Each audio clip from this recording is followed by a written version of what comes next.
Hey there, fellow patriots. Welcome to Cousin Vinny's Place. I just got done with the weekly podcast with Frank Salvato of Underground USA. The link to reach Frank is going to be in the video description. If you're watching this on YouTube, please subscribe, like the video, share the video with as many people as possible. Also, don't forget to hit the notification bell so that you can be notified when they upload new videos. If you're watching this on Facebook, like the page, leave us some comments, criticisms, suggestions, questions, anything you like. Get involved. It's a interesting podcast as usual. It's a frank and irreverent look at the state of politics in general and also topics of interest. That's about it. Without further ado, here's the podcast. Enjoy. Hello again, Mr. Del Vecchio. Hello again, Mr. Salvato. How are you, sir? It's just been a week. You know, I remember those that one line from Cheers when Norm walked in and they said, "How's life treating you, Norm?" And he says, I'm in a room full of dogs wearing milk-bone underwear."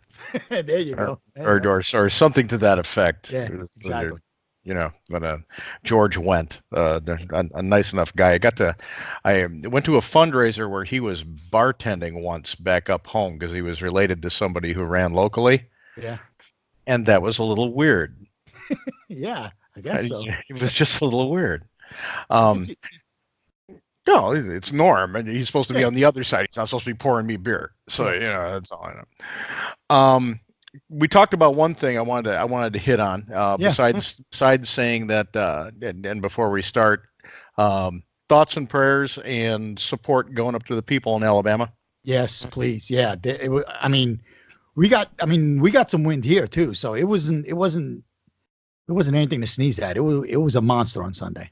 Yeah, it sucked. And I spent many years as a firefighter paramedic up north and went to a few tornadoes myself. And boy, I'll tell you, when you go into one of those fields after it passes, especially when at night when the sun is down, it is one of the eeriest feelings that you can ever experience, and it just sticks with you the rest of your life because you're going through rubble and you're trying to be quiet because you want to hear for cries and screams of help and everything else. So to the first responders up there, you know, hats off to you. Yeah. Oh yeah, absolutely.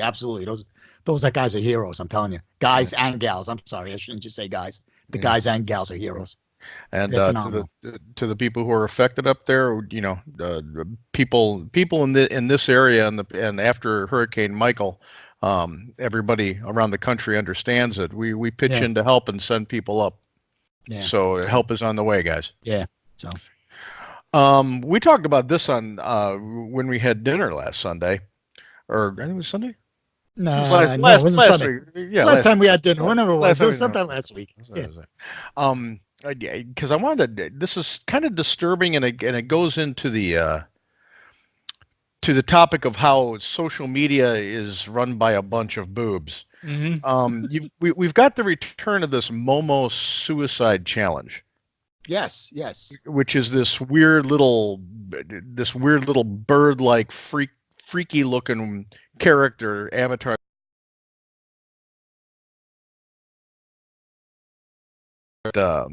Well, it prompts you to either go kill somebody or kill yourself. Mm-hmm. Right. And it targets kids, some of who today especially are quite impressionable by social media. And in the stories that came out about this, what bothers me, and to a great extent, is not only the proliferation of this, but the fact that Facebook, Twitter, Instagram, WhatsApp, they will put more effort into silencing political dissent or opposing political viewpoints, if it isn't with the lockstep progressive mainstream, than they will to finding the jackass that is doing this and bringing criminal charges against them. The priorities on this are just completely skewed. Yeah. I don't know I don't know how true this is, but I read somewhere where this whole thing's a hoax. Well, it might be a hoax, but the thing has So, been popping up. You got people over in oh, the, sure, you know, yeah. I mean, but so I mean, like, I don't know if it actually is a hoax or what, but yeah, that's like the latest thing that this whole thing was a hoax, because I guess the actual image is from like this sculpture from a Japanese horror special effects company, and it's actually called it's actually called Mother Bird or something like that. Mother Bird. Yes. So if anybody sees this, this is a freaky thing. Oh And yeah, it's been destroyed. I know it popped up before. Just so you know, it's been destroyed. So the actual sculpture is no longer with us. It's been pushed out of the nest. Yeah. But yeah, so this isn't the first time it popped up. It did pop up I know. before. Some vicious and cruel things with it. Right. So, but the larger point is you've got things like this that pop up in video games and social media. Right. Even some of the more egregious memes that come out there. We talk about bullying in classrooms and bullying in schools. Right. Where we don't want our kids having this bully thing, this intimidation factor. Yet when you look at any kind of thread on Facebook that gets political, you have adults doing the same thing. Right. Yeah. If you don't believe in the new Green Deal, if you don't believe that Trump is the Antichrist, Or you'll get destroyed. Yeah. Oh, the trolls come out of the woodwork, Right. but no one on Facebook, no one on Twitter, no one on Instagram, no one on WhatsApp, on any of them. They don't care. They call that free speech. You can bludgeon somebody with words and name calling and intimidation and booting them out of places when it comes to not agreeing politically. Right. But you get a meme like this that goads children into doing something that's violent and even illegal, and it's more important to censor the right. Well, even when the quote unquote the Tide Pod challenge was happening, I mean, social media was like silent over this, and I mean, kids were being taken to the hospital.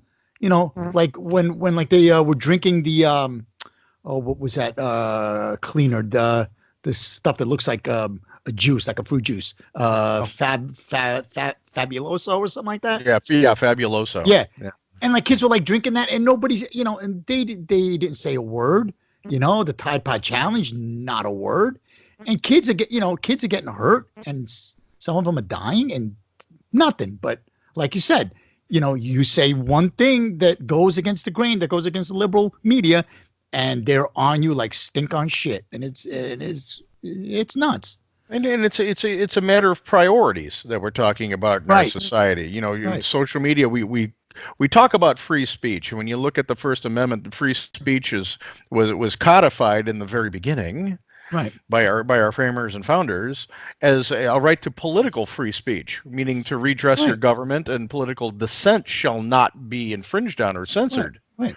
Now we see people being able to do anything they want on social media, whether it's by video or by word, but political free speech is being squashed.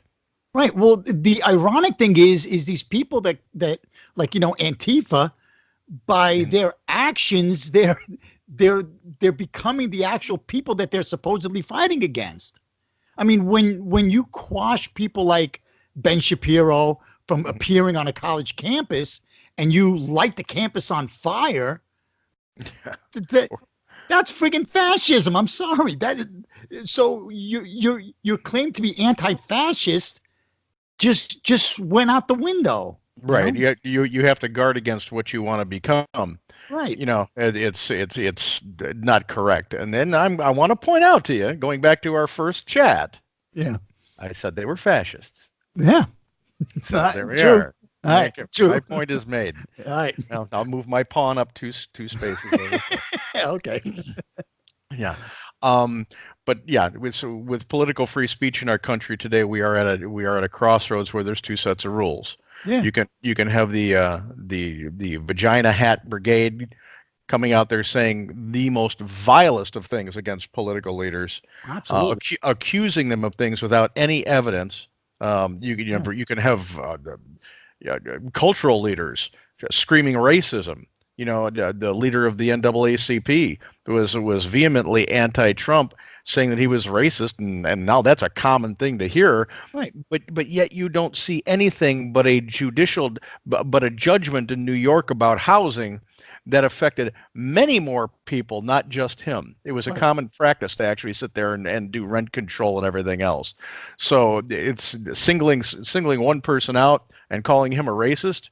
It seems more politically advantageous than anything else. Well, I mean, look, calling somebody a racist or a bigot or whatever, that's bad enough. But when you incite violence, when you say, I thought about blowing up the White House, how you're not in jail is beyond me. Because if I said it on a national platform, on a national stage, I'd be in prison. I'd be in Leavenworth. But absolutely, somebody else can say it, and it's fine. Well, it was Madonna. Yeah, but and Johnny Depp. Why she wasn't visited by the Secret Service, even if it was just a formality to have everybody treated equal in this country, is a quant. Yeah, well, even Johnny Depp, when he said when was the last time an actor shot a president, referring to John Wilkes Booth and Lincoln. I mean, and nothing happened to him. I mean, it's crazy. It's one thing to like I said, it's one thing to call somebody a racist, but when you're inciting violence, when you're inciting murder, assassination of a sitting president, and nobody does anything or says anything, it's chilling. And they will argue that they're not inciting, but we really have to take a step back and say, you know what?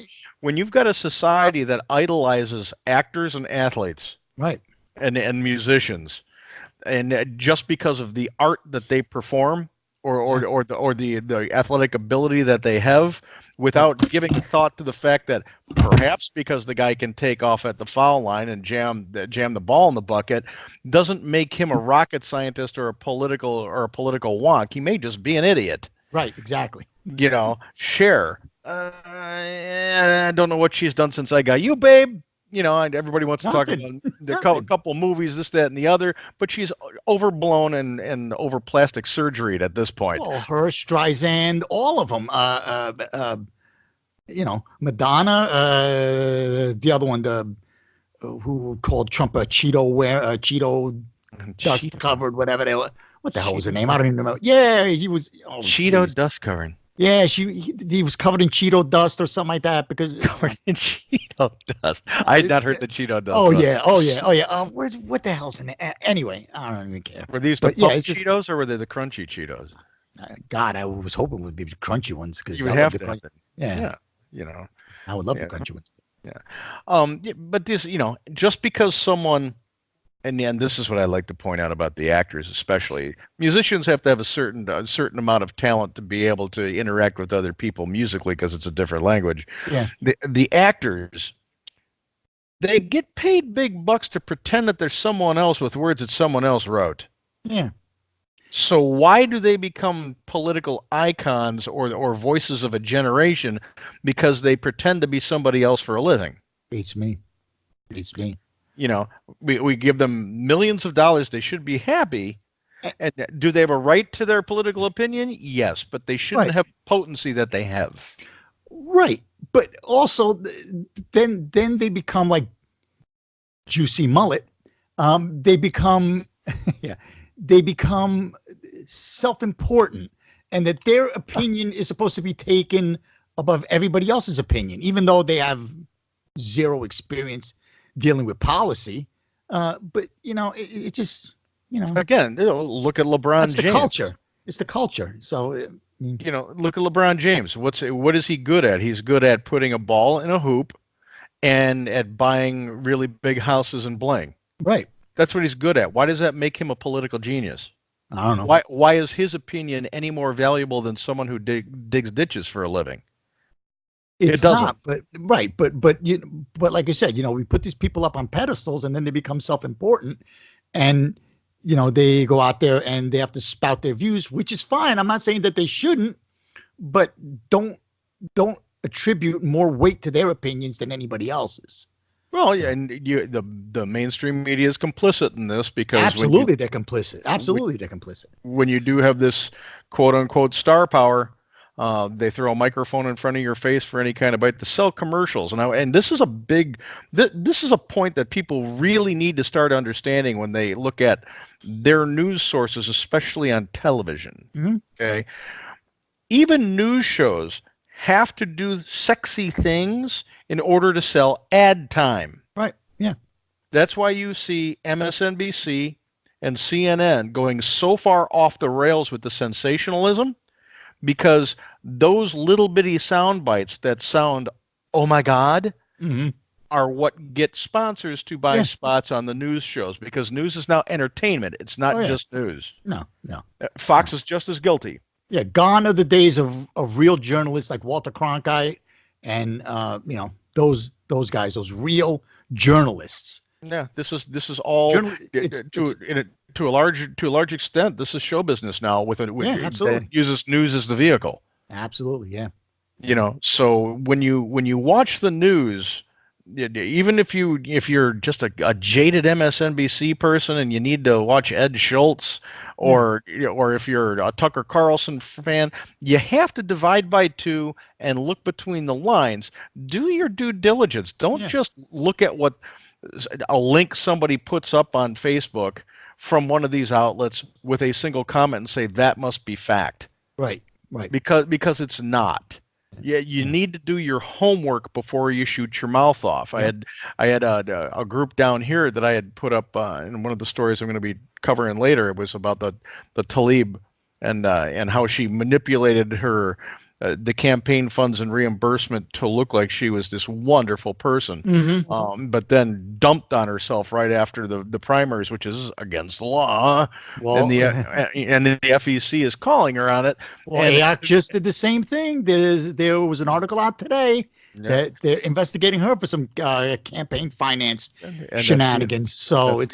That's the other one I got coming up. Okay, good. But this is on the social media post. The very first one was, show me a credible source. Right. Well, you didn't like what the headline was. You didn't even read the article. Right. But you said, because it's a source, it can't be right. Therefore, show me a credible source. Well, I responded by saying the FEC has opened an investigation. Yeah, the source is the FEC, right? Yeah, so this is an information outlet putting forth what the FEC has actually said they are doing.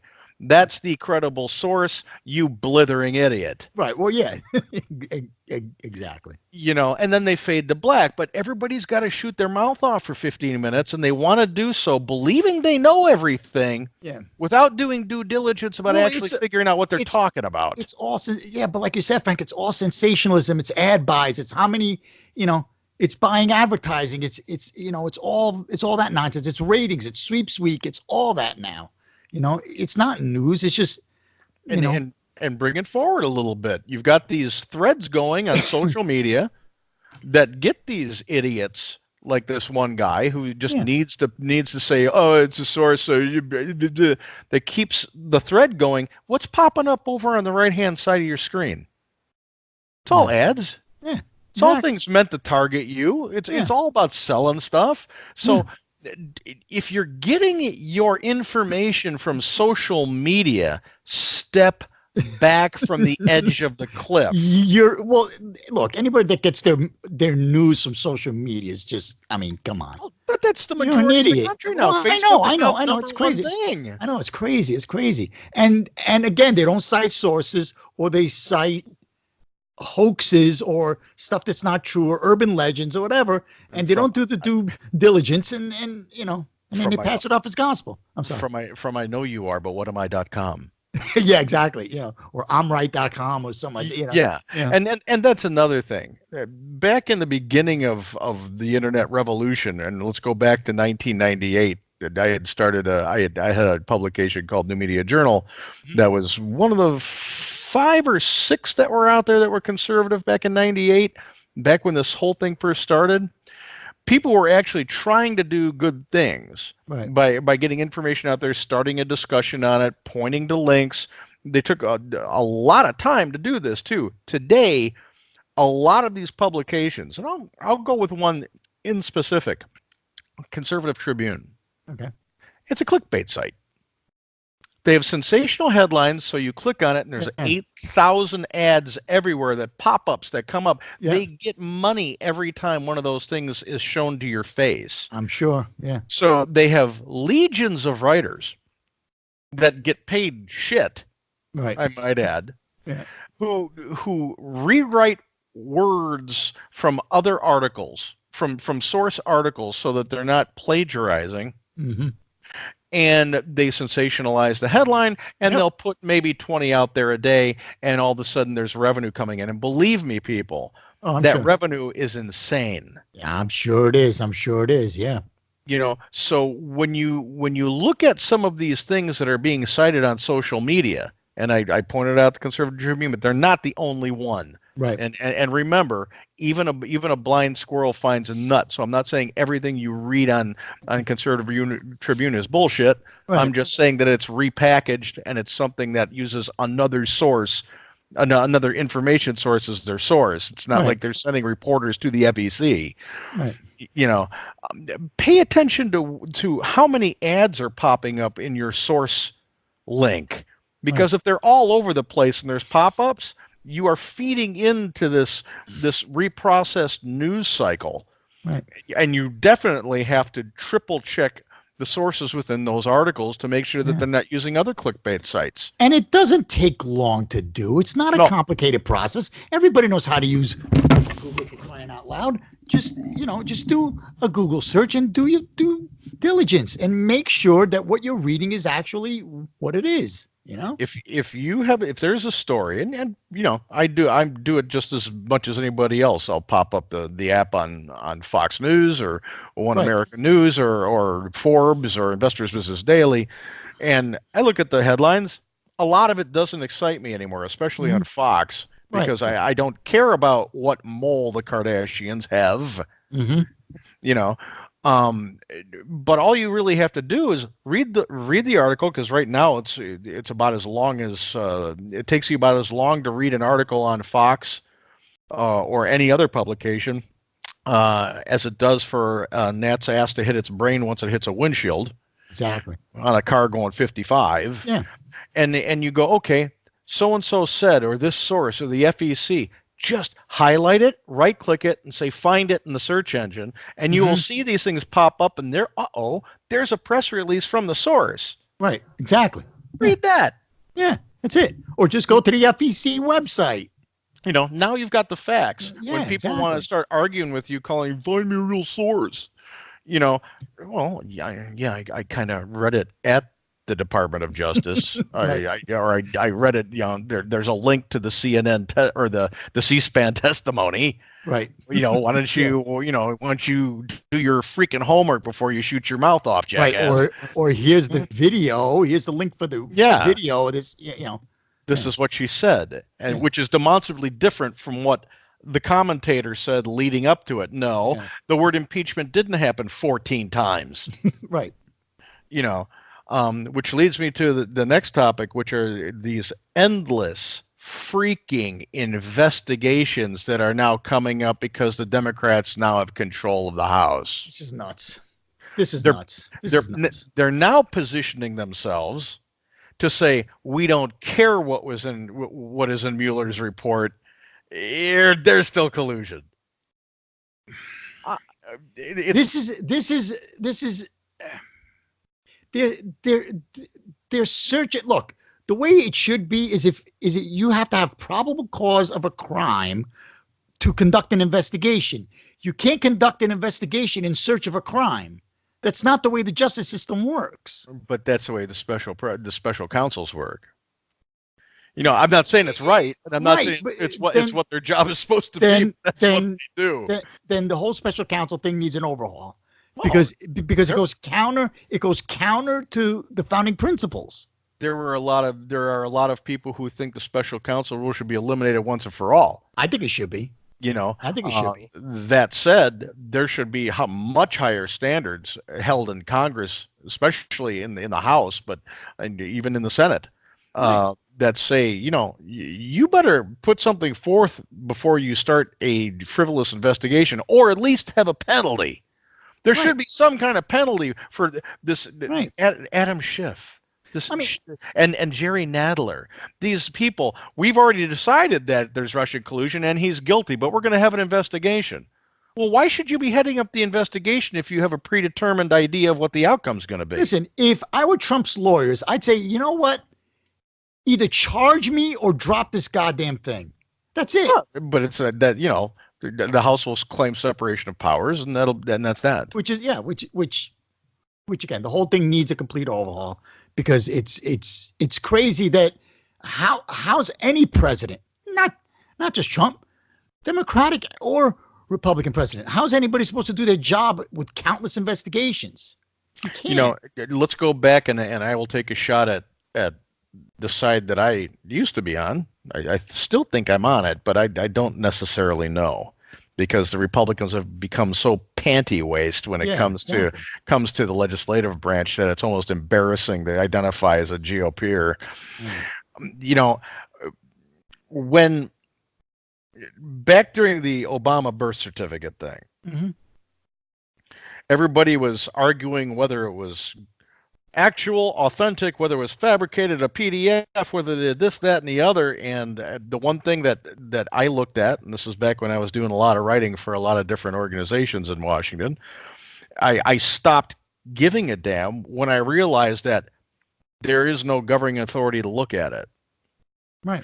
When you look at vetting candidates for the constitutionality of their candidacy, and it's laid out in the Constitution, the one thing the Constitution doesn't tell you is who gets to pass judgment on that. Right.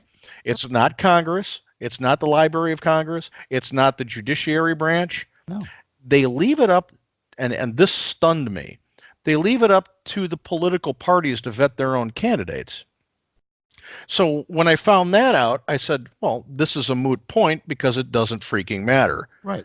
The way it's set up, the rules are that the Democrats said he's eligible, therefore he's eligible. Right. Even if he's not eligible. Yeah. So, the Republicans went ape shit on this for all 8 years of his presidency. Right. But it didn't freaking matter. No, investigation of course not. after investigation after investigation, and it didn't matter. Right. This So Russian collusion thing is exactly the same thing. So you're wasting millions and millions and millions of dollars and countless and you're pissing away time for what? To do nothing. To investigate nothing. To pander politically. Yeah, exactly. This is all votes. If you look at the two people who are heading up these investigations, it's Jerry Nadler from New York and Adam Schiff from California. Yeah, duh. Even Dickie Durbin in the Senate's trying to hide in the shadows on this one because it's so pathetic. Yeah. So this is political pandering to gin up the base because they've done nothing. Well, yeah, it's going into 2020. Of course, it's all resist. It's all Trump's a racist, Trump's a fascist, Trump's a homophobe, xenophobe, whatever the hell a phobe, and it's ridiculous. It's just they've put forth zero policy, they've put forth zero agendas, they've done zero as far as legislative accomplishments. They don't want to work with anybody on the other side. No. So what have they done? They've done nothing. And look, and here with everything that's going on, we've still got an amazing economy. Our foreign policy's where it should be. Mm-hmm. I think they're going to get their asses handed to them in 2020. Looking at their field, it's got to be because they've got nothing. If the investigations into, and let's say that there was an honest investigation into Russian collusion in the United States elections. Right. Okay. And I'm just going to pigeonhole Russia for right now, because when you go back to the Obama administration, when you look at campaign contributions, they were taking small money contributions from people who lived in other nations, which is blatantly against the law. But nobody wanted to call them on that because they were getting them from the internet. Yeah, but they also took taxpayer money and used it in Israel to try and prevent Bibi Netanyahu from getting elected. Right. So isn't that against the law from taking taxpayer money and like using it in a foreign election? If you were using the CIA to do it, no. But if you were using Valerie Jarrett to do it, yes. To get back to the Russia thing. Yeah. If they were going to be investigating this ingenuously, right. you would have had to look at not only uranium one, and Hillary Clinton's not a sitting anything anymore.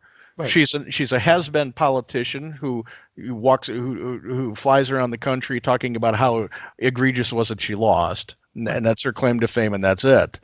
So you could prosecute the shit out of her for what she did, violating a lot of different things with Russia while she was in office.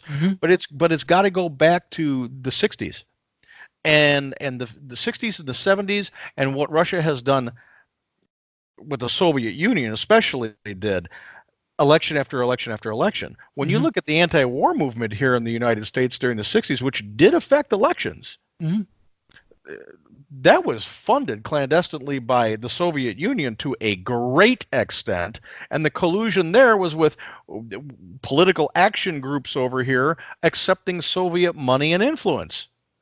So if we want to have an ingenuous investigation, let's look at the totality of this and how it affected the system, and stop with the witch hunt, because that's exactly what it is. On this one, Trump is correct. It is a witch hunt. They're doing it for political purposes, and that's the definition of a witch hunt when it comes to an issue like this. But Frank, look, Congress investigating itself is like, putting a wolf in charge of the chicken coop. I mean, I'm going to write myself a ticket for speeding. Yeah, right. Exactly. It's just they're not going to investigate themselves. Let's look at one. They won't investigate their heroes either. When you want to talk about evidence of Russian collusion, remember the video of Obama leaning over and talking to the Russian president? Yeah. Yeah. On the hot mic, where he said, you wait until after the election's over. I'll have more flexibility. I'll have more flexibility. And he goes, I'll go back and tell Vladimir that. I will transmit to Vladimir. To Vladimir. Hello? Yeah. And the media was silent. Some of them who were more staunch defenders say it was détente because the vast right-wing conspiracy can't deal with the fact that he wants to talk to our foes.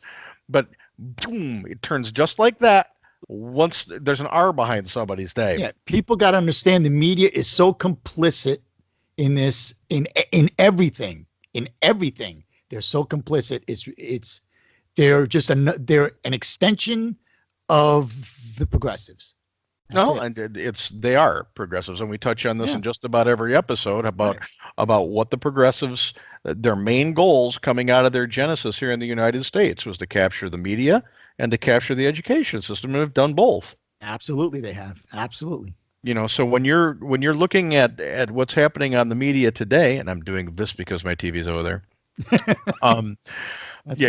When you take into consideration how they propagandize, I was listening to Hugh Hewitt this morning, and he had somebody who was sitting in for him, but he played a clip of someone from MSNBC who was talking to one of the usual suspects from the left in Congress, Sheila Jackson Lee, who were within the context of 6 minutes of an interview, she mentioned impeachment or impeachable offense like 8 times.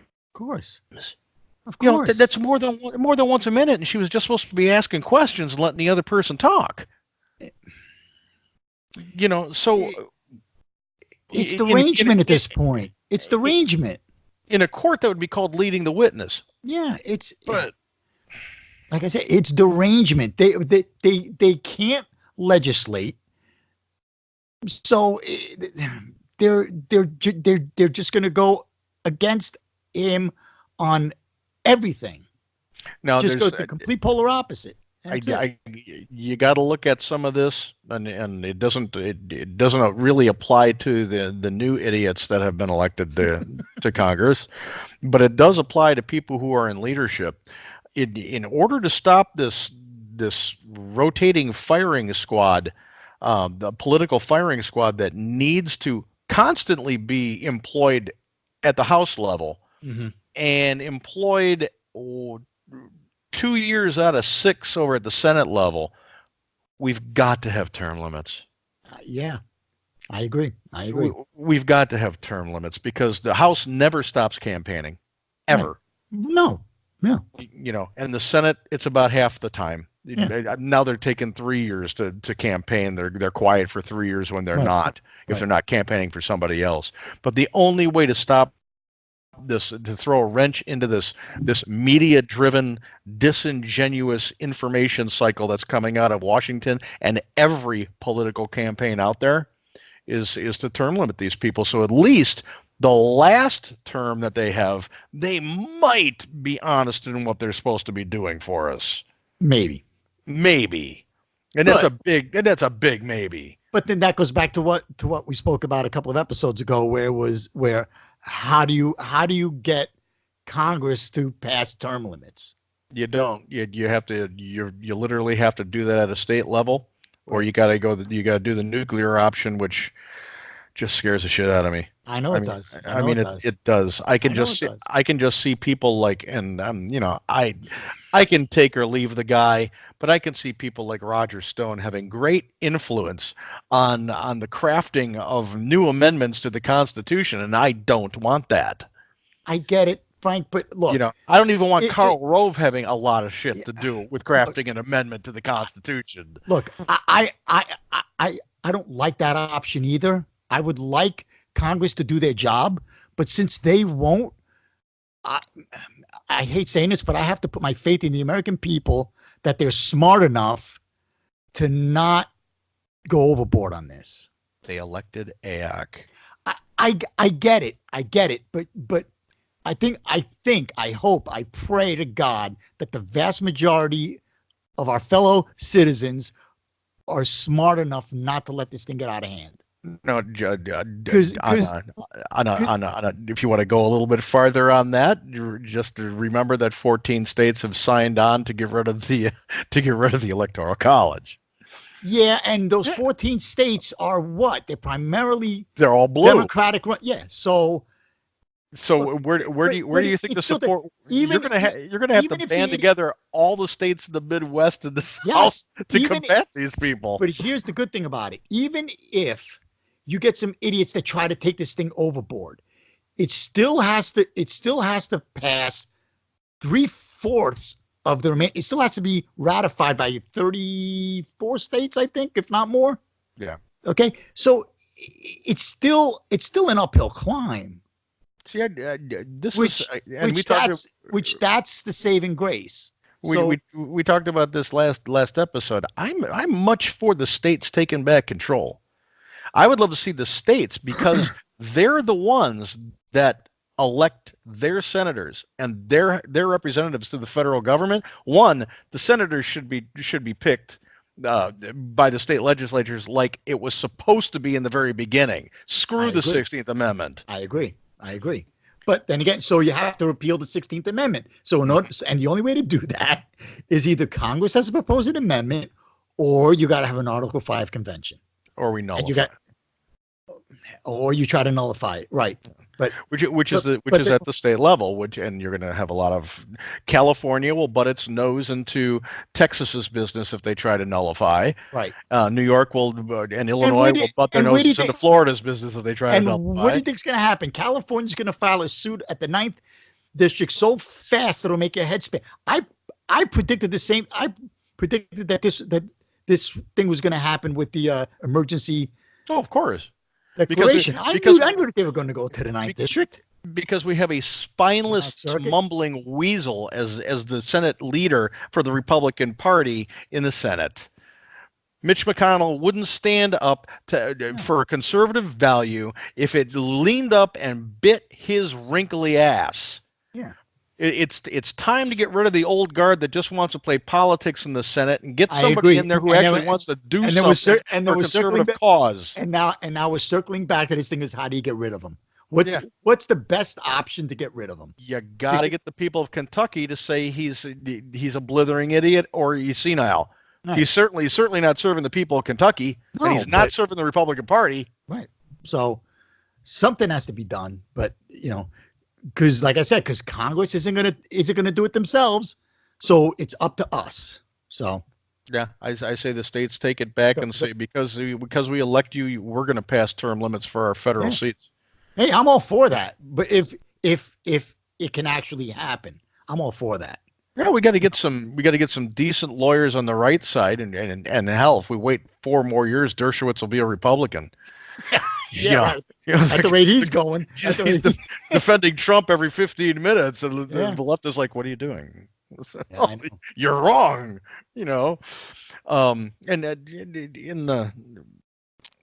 On the subject of Congress policing itself, there's the 2 reports that are just disturbing. We touched on earlier. This Rashida Tlaib from I believe she's from Michigan. Yeah, she's the one from Dearborn, Michigan, I believe. I believe so. Yeah. Boy, these newbies are playing fast and loose with the money rules when it comes to elections. She has reported, and both of these are FEC investigations for that jackass on Facebook who wants me to cite the source. It's FEC. It's the Federal Election Commission. Listen, Federal Election Commission. FEC. I'm assuming it's FEC.gov. It should be .gov. Yeah, take a look at it. Check it out. Because that's where all this information comes from. Before you make an ass out of yourself over there in Gulf Breeze, Florida, which is, I think, the leftist bastion of Florida. But every time there's a remark that's like Trump's a fascist, or why don't you show me, give me a better source than one of those, it's always coming out of Gulf Breeze. Yeah, so maybe we could just push them across the bridge. We'll push them. There you go. You go over by Pensacola. There. But this Tlaib, she paid herself $17,500 as a salary from her campaign fund during the midterms. You can't do that. Of course you can't. Yeah, no kidding. You can't do that. It's against the rules. Now, the FEC filing, and I'm quoting from the article, showed Tlaib paid herself $2,000 in November and then a little more than $15,000 in December. Ooh.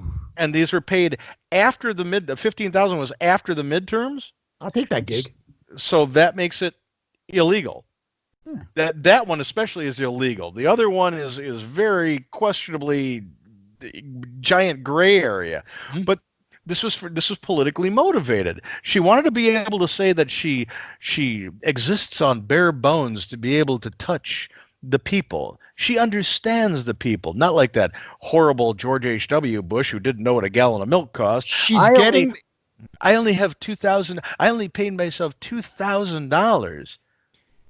Except to get a job that pays $190,000 a year. Yeah, 100. I think 170 something. I think that speaker's 190. But yeah, it's over 150. It's all right. So excuse me. What's the median salary in the United States? It's not $150,000 a year. I can tell you that right now. Absolutely, it's not, and not for one where you get that much time off. Yeah, exactly. Where you work. I believe last year I think Congress worked 113 days. I think it was some ridiculously low number like that. No, they'll say 113. It's like, come on. They'll say they go back to their home districts, and some of them do. I'm not saying all of them don't, and they have office hours in their home districts. I know the representatives that I had up in Illinois, Henry Hyde was mine. He was in the office every day. Right. But but that's definitely not the status quo today. No. And all you have to do is take a look at the dockets for their sojourns overseas and their, what do they call them? The junkets. The junkets. Yeah. Take a look at the junkets going over to, I don't know. I think we have to look, we have to see if the EPA is doing their job in Maui. Yeah. Yeah. Okay. We have a conference in Maui. We have a conference in, Barbados. Monte Carlo. Yeah. Or whatever. Yeah. Yeah. I'm sure. Or Aspen. Where's my donor have his mega yacht? I think that's it. Yeah, we got to go there. Yeah. And I'll just be staying on there for a couple of days. I'm trying to save money, Yeah. But keep in mind, these are the games that people play when they talk about being when progressives talk about being of the people. Right. You pointed it out. The job is well over $150,000 a year. You get to use military aircraft to travel, and a lot of these things that they do with going back home. I'm not saying they're taking Gulfstream 10s, but they're taking free airfare. They're not necessarily going on Southwest and It's still free. It's still private. It's still military transportation. It's not, there are it's not JetBlue.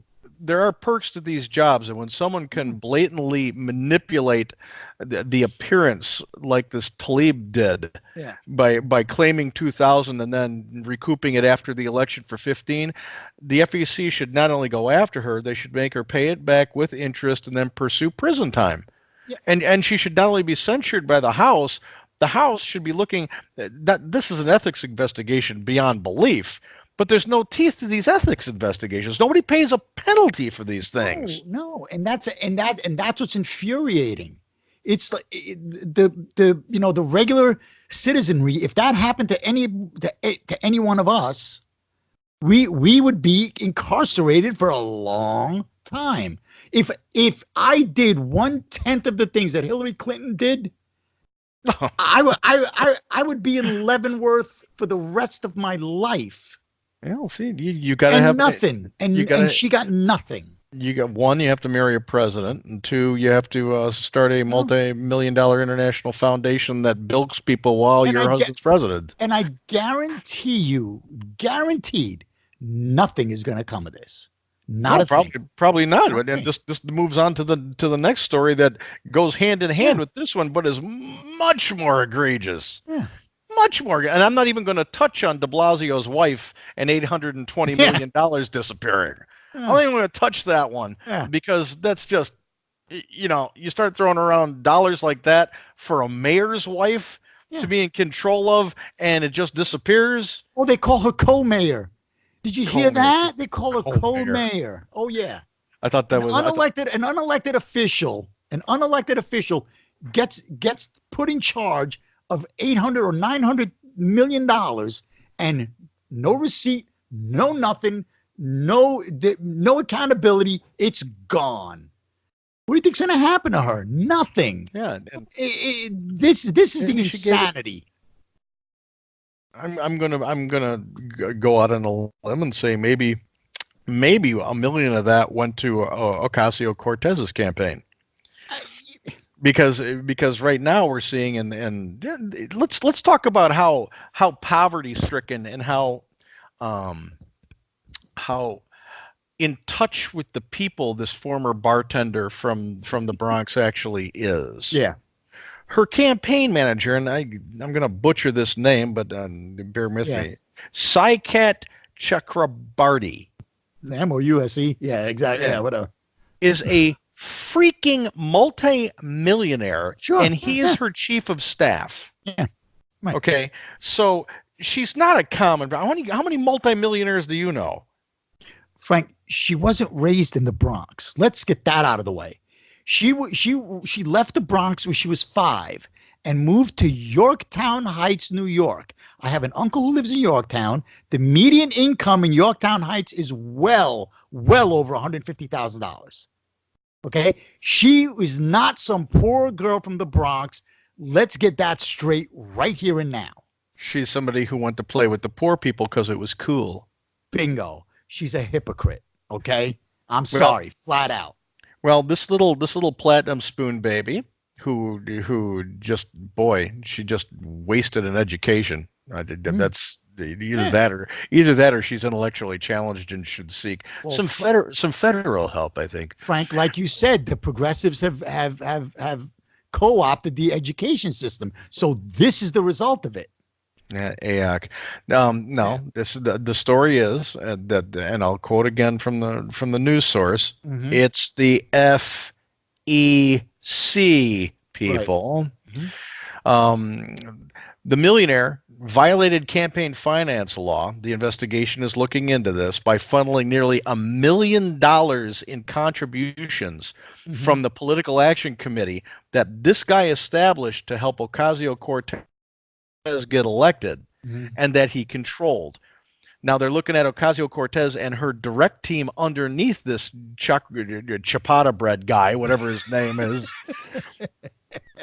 to see if they actually had any straight corporate control of this. Because if that's the case, these are criminal charges in addition to FEC charges that are coming out here. So here's this woman who's walking around now telling everybody that she's the boss. Because of the new Green Deal. She's the boss. You know, I'm the boss. And not even a year and a half into it, and she's already $1 million into grafting. Oh yeah. So she fits right in there. You know, I'm thinking the reason Nancy Pelosi's quiet about her is because she's jealous. Pelosi couldn't graft her. Pelosi didn't graft her first million until maybe her second term. I know. Look, and again, I'm sure that they'll do an investigation, and I'm sure that she may get censured, maybe, but that's she'll refuse to accept it. But that's it. I mean, if anybody thinks that any of these FEC investigations are going to go anywhere, they never do. No, of course. Well, unless it's against somebody with an R after his name. You know, when Hillary Clinton, and we talked about this the last segment too, about how Hillary Clinton gamed the campaign finance laws during her 2000 run for the Senate. The FEC found that she was in violation. They referred it to the Justice Department. Department went, meh. Yeah, exactly. Meh. So the FEC has zero teeth. Well, the FEC has zero teeth. The Justice Department has zero teeth. The FBI has zero teeth. I mean, it is what it is. Nothing's going to come of this. The House Ethics Committee's got zero teeth. You know, when you look at these instances and they mount up and they mount up, if you start going backwards in every administration, they mount up and they mount up and they mount up. The cock blockers in all of this. This is the swamp. Absolutely. How many years have we heard about Al Sharpton and his taxes? He hasn't paid taxes. Why is he still a free man? I don't know. Can anybody explain that to me? If I don't pay my taxes, I go to jail. But yet this SOB, no. Can someone tell me why Louis Farrakhan has not been brought up on hate speech charges? Thank you. Yeah. You know, so the entire system is all ass backwards. You know, I'll give you this: go after David Duke, and go after Louis Farrakhan. Yeah, try them together if you want to. I don't care. I'll go with that. Sure, both of them are pieces of shit. Absolutely. You know, but don't just keep pointing the finger at the other side and ignoring the bad stuff that happens on your side because there's a certain letter behind the name. And this goes for Republicans too. Yes. Enough. A pox on both your houses. I'm sorry. A pox on both your houses. Enough. If you're not willing to take task to your own party, then you shouldn't be taking task to any party. Just go there, shut up, look at the legislation, vote the way you want to vote, or vote the way, you should be voting the way your constituents want you to vote because you represent them. But stop with this, the pandering, the political pandering, the investigating for political reasons, the one-upsmanship. Washington said this in his farewell address, and it is more true today than even during the election of the contest between Jefferson and Adams. Political factions are the poison that will bring down the republic, and what he meant by political factions were political parties. Right. Yes, I agree. Republicans have too much control. The Democrats have too much control. Those organizations have too much control. What I'd like to see is people needing necessarily to renounce their political parties when they get seated to the floor of the legislature. No D's, no R's. Do not meet in groups like that. Because you're a legislator now. You have to graduate out of your political party. That's the only way you'll honestly serve the people who elected you. How about instead of being a politician, how about being a statesman? How about that? Be a statesman. Put country over party. Yeah, I don't know any. Yeah, I don't know any statesman. Can you name it? Can you name one? No, and that's the problem. I should be able to run down a list of them. Yeah, and I can't name one. I'm going to go out on a limb here, and I know all the people on the right side of the alley. Oh, Jim Jordan, maybe. He's trying to do the right thing, but he falls to the political side. Everybody falls to a political side. Yeah. Joe Manchin on the other side, because he's willing to say, I'm breaking from my party on that one. Maybe, but I think that's more. I think that's more political gamesmanship, because he knows that West Virginia is solidly red, so he knows that if he goes hard left, he's like gone. He's toast. I think it's more political than anything else. At least his feet are held to the fire because he understands that he's supposed to represent the state. Yeah, but I mean, well, I don't know. You know, but nevertheless, I mean, if you just go back, let's say, if you go back to, I'll even say the Clinton years. Yeah. You could. There's a long list of people who actually would be considered statesmen. Well, yeah, I'll go with that. Yeah. Now everybody is just a stooge for their political party. Right. Yeah. You know. And in the end, who suffers in the end? Who suffers in the end? The people do. We do. Yeah. You know, no good legislation comes out. You get socially engineered legislation. I think the only good legislation that has been passed in the years of Trump were the tax cuts. Yeah, because absolute power corrupts absolutely, and that's the problem. And throwing the wrench into the mandate for Obamacare. Yeah. Those were the only two things that actually came out of 2 years of this legislature actually being seated. Right. You know, other than that, it's been nothing but political shit. Yeah. You know, we left NAFTA and we left the Pacific Rim Pact. Why? Because Trump removed us from it. Right. We left the climate deal from France. Why? Because Trump removed us from it. Yeah. And just as an aside before we split, the anniversary, I think it was 25 years ago today. Yeah, it was 1980 something. So I've got to do my math right. 30 something years today. Yeah. That the United Nations and their entity that has to do with climate change said by this year, New York and Florida would be underwater because of global warming. ABC said that in 2008. They said it in 2008. ABC said New York City would be underwater by 2015. Gas would be $9 a gallon, and milk would be $13 a gallon. Global warming. It's a bunch of shit, is what it is. It's a bunch of shit. And when they got called on it, when all of these benchmarks came to pass because they needed to get out there and thump chest, following the stink of the greasy-haired gnome Al Gore. Mm-hmm. Everywhere his Gulf 10 flew. Yeah, exactly. And landing in his 16,000-foot house in Tennessee, whatever that monstrosity is. That's so energy inefficient. It's like it uses more energy than a small city. They as soon as they realized that their benchmarks were full of shit, they just reinvented the word and said climate change, and now it's about cooling and patterns. Well, yeah. Patterns happen because the Earth has patterns. It always has, and it always will. Watch a storm front come across the United States. That's a weather pattern. Hey, the Earth cools, the Earth warms. The Earth cools, the Earth warms. The Earth cools, the Earth warms. It's called weather. Yeah, it's called summer and winter. You know, it's called weather. It's been here for a while. Before we go, did you hear that the former founder of Greenpeace called Alexandria Ocasio-Cortez? I want to get this quote right. It's beautiful. He called her. Hold on a second. Like a twit or something like that. Greenpeace.